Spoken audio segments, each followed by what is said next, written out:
Welcome to Reputation Nation, the podcast that goes beyond the headlines to unpack corporate crises, legal battles, and the strategies that shape reputations. I'm Anne-Marie Malecha, the CEO of Desenhall Resources and crisis management expert.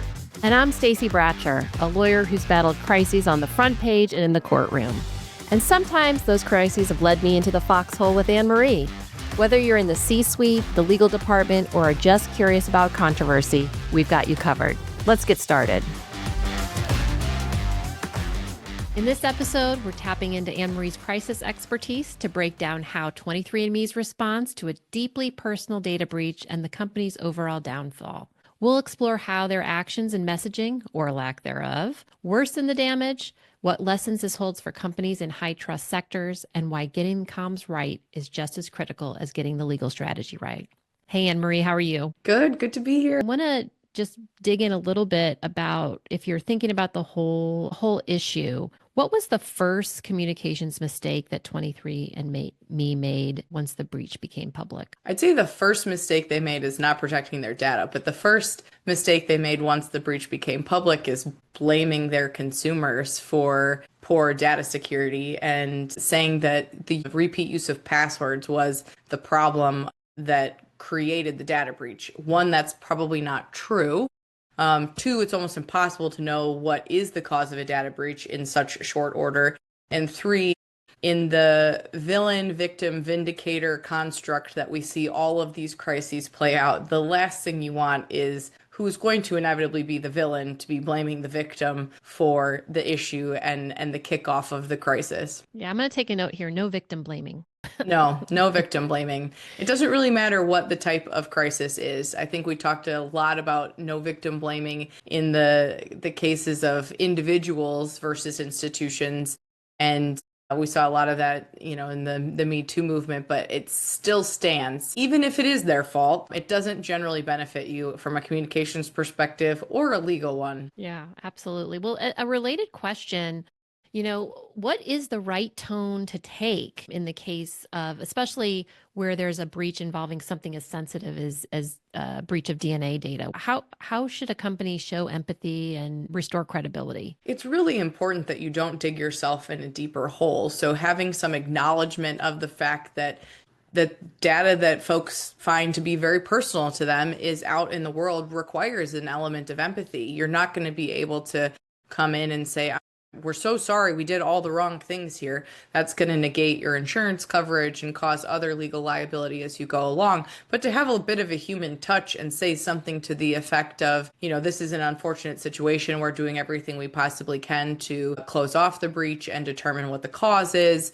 Just to have some element of, we're human, we made a mistake, we're working on it, is going to help. You're never going to please everyone. So, it's really easy for people to be the armchair quarterbacks and say, well, they got it totally wrong. I don't generally like to do that, but the 23andMe initial communication was not great. They would have been better, honestly, not saying anything and waiting a few more hours or even days to get language in place that sounded like they gave any sort of modicum of a care. Well, in my experience, we focused on some of the go forward, like, yeah, this thing happened, but let's turn the page. Let's talk about how things are going to be better. Two-factor authentication was rolled out after the breach, but not before. When you're advising a company post-incident, how do you turn late action into a moment of regained trust? You have to communicate progress. That's one of the most important things in a crisis, and one of those things that some companies struggle with, in the sense of, well, if we say we're doing something more, we're bringing attention back to the problem we had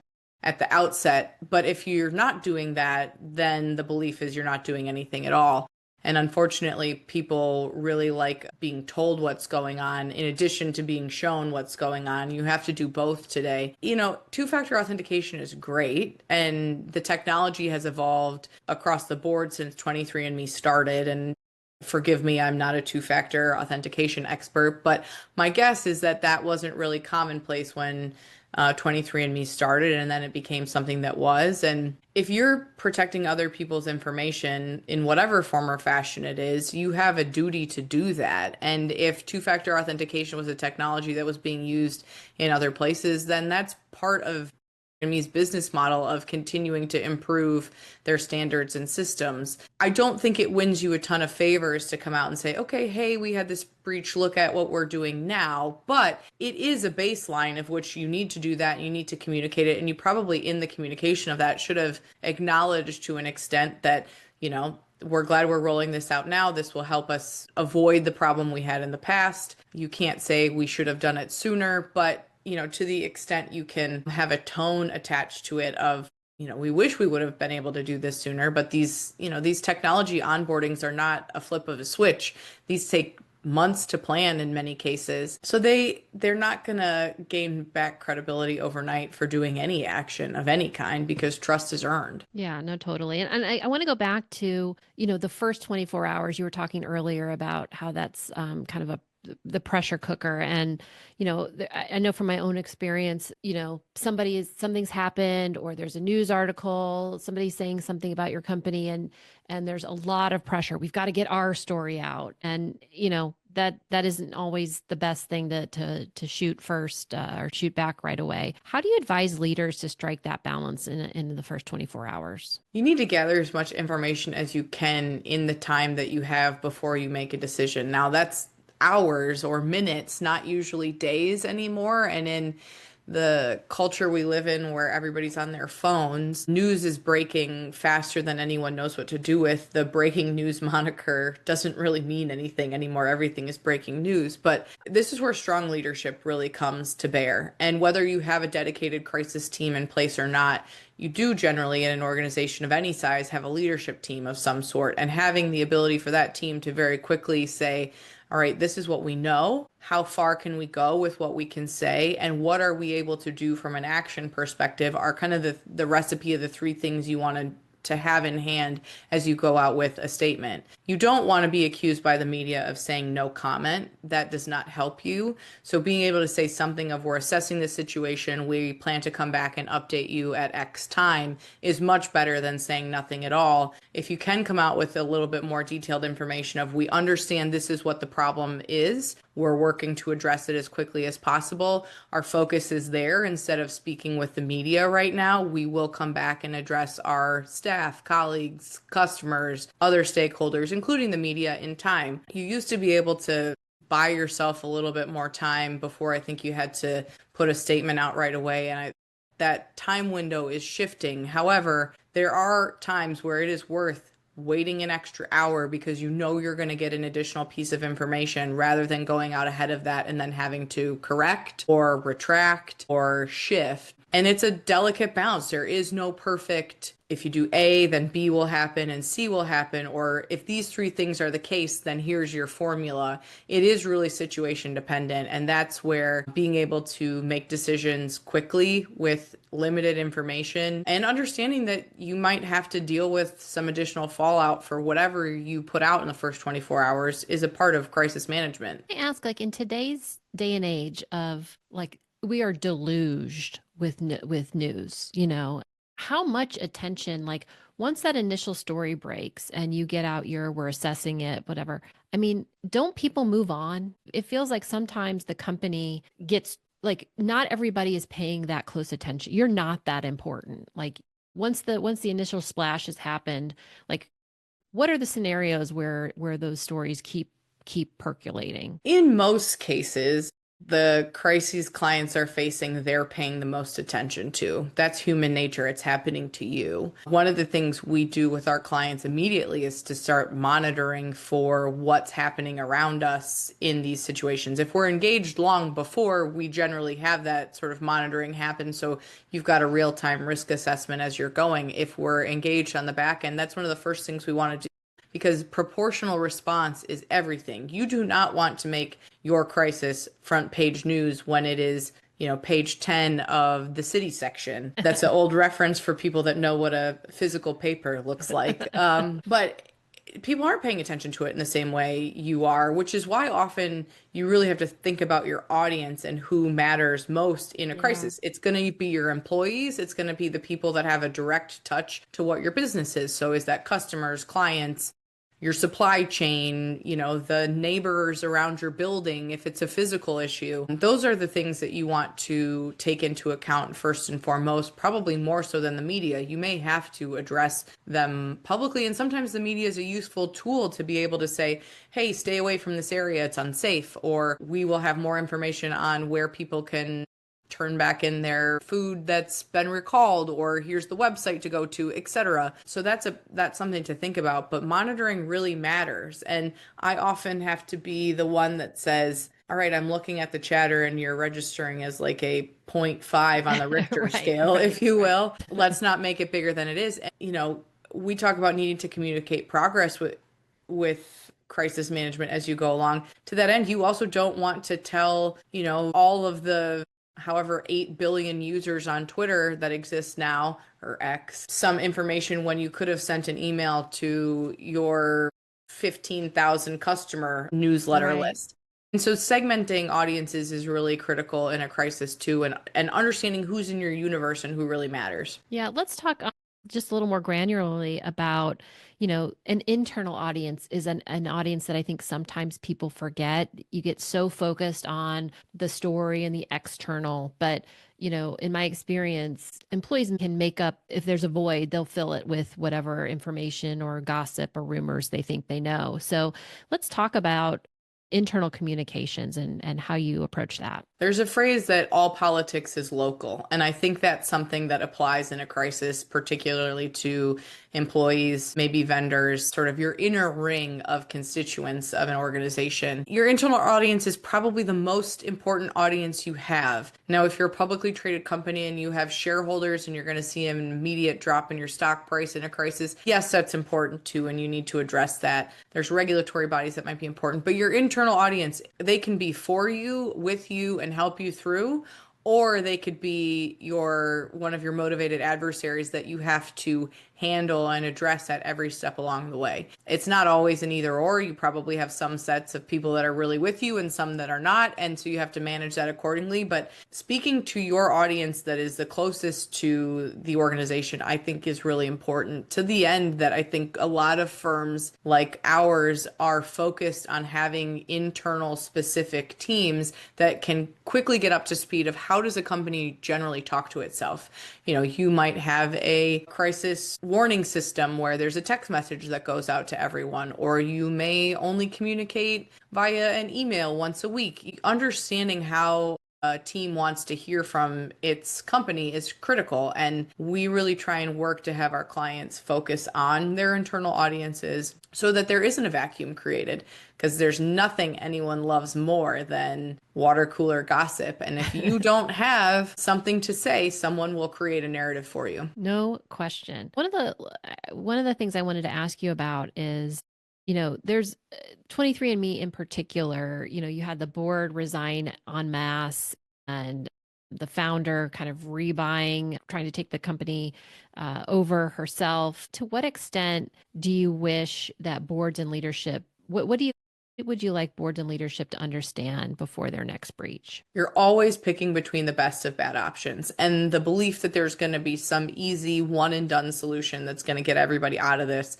quickly doesn't exist. I have yet to see that, except for if there becomes a bigger crisis somewhere else that everyone else can pay attention to, which, listen, I'd rather be lucky than good. And that's something to think about. But boards really need to realize that they have a responsibility to ensure that there's clear objective and direction in what you want the ultimate outcome of the crisis to be, and make sure that everyone working within the team, both day-to-day management, the board itself, special committees that exist within the board, and any external advisors, are rowing in the same direction. Because infighting in a crisis is very common. If you've got personalities that existed in times of peace, in a crisis, they are times 10, and you can't have that. There just simply isn't time for ego to be involved in the process. And a board is one of the few places that can go to an executive and say, we understand your concerns. This is what's in the best interest of the business, and this is the way that we're moving. And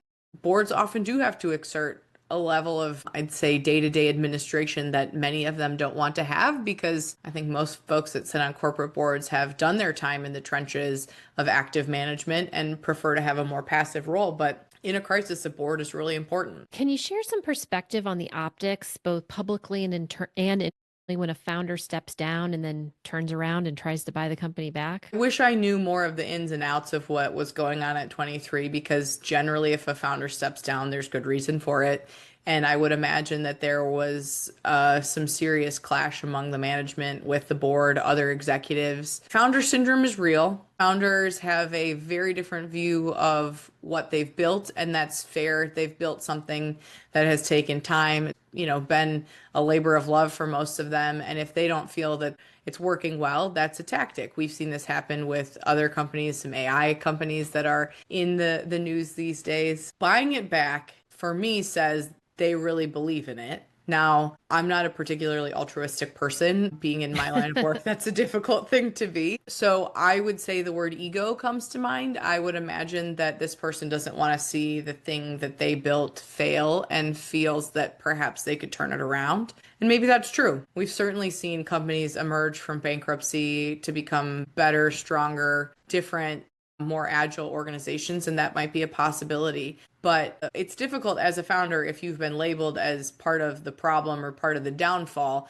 to sort of come back from the ashes. You've got, this former founder of WeWork who's now got a venture fund, and every story that mentions his new venture fund, former founder of bankrupt WeWork is in each story. Can't his comms team help with that? They could, but it's true. So you can't tell a reporter to take it out. I think he's done a pretty good job of reframing. I think one of the unfortunate challenges here is that you have a female executive and they're held to a different standard in terms of the media as well. Ouch. Which is an unfortunate reality, but one that she'll have to think about as she tries to regain trust and potentially reshape a new organization if that ever comes to bear. Yeah. To me, 23andMe, the crisis is about trust. And, we talked on an earlier episode about, DNA data being so personal and people having a certain expectation about how that's going to be managed. And, the data breach and the victim blaming, all of that, just, I think, added fuel to this fire. And I'm wondering, if you have thoughts about when trust is lost at this scale and when that's such an important, I feel like, a core part of a business like this, is recovery possible, or does the brand just have to reboot, start over? Recovery probably is possible because people's memories are short. But what does the new company look like? And how are you going to, as an organization, assure people that the same issues that happened in the past will not happen in the future? If you want to recover and you want to keep going, people are willing to often give you a second chance if they feel some of those assurances are there. And the phrase trust is earned is real. You can lose someone's trust in an instant. Gaining it back takes time, effort, resources, and it's also not a linear path. So every mistake that could be made in the course of regular business is going to be seen as through a heightened lens when you're in a recovery phase, which means you've got to plan really well. You've got to execute really well. And there's not a lot of room for error, which leads me back to why would a founder really want to pursue that if they don't feel something. If there's an economic opportunity, an opportunity to innovate, change, etc., I wouldn't take it on. The founder of 23andMe obviously feels differently than I do about this, but She's got 10 million DNA samples. and there is a value in having 10 million DNA samples. What exactly that value is unclear, and how that value can be monetized. The other thing about trust is a value judgment. It's not what trust means to you and what trust means to me might be slightly different. And people know it when it exists and they know it when it doesn't. And so you're trying to attack with logic an intangible feeling that people have about you. And, if you think about elections, people will say, well, I just didn't like that candidate. Doesn't have anything to do with what they thought or what their platforms are. It's a feeling. And unfortunately, trust, I think, in corporate executives can be similar. So there's probably going to have to be both the exercise of trusting the executive and then trusting the company and the product. And that's a multifaceted, multi-pronged effort that they're going to have to undertake.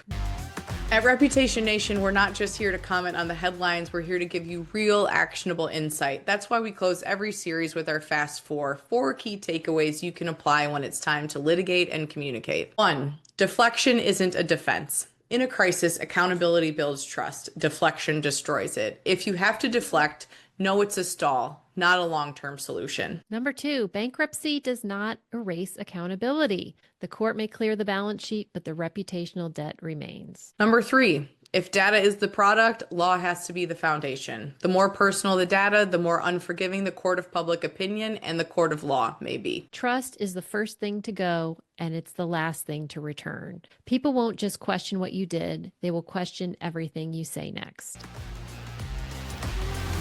That's it for this episode of Reputation Nation. Thanks for joining us. We hope you found this episode useful. Have a crisis you want to dissect on a future episode? Connect with us on LinkedIn or email us at repnat@desenhall.com. Want to learn more about navigating a corporate crisis or high-stakes lawfare situation?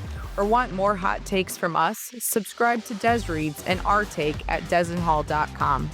And be sure to check out Stacy's The Legal Department podcast for more legal insights at legaldepartmentpod.com. Thanks for listening. See you next time in the Reputation Nation.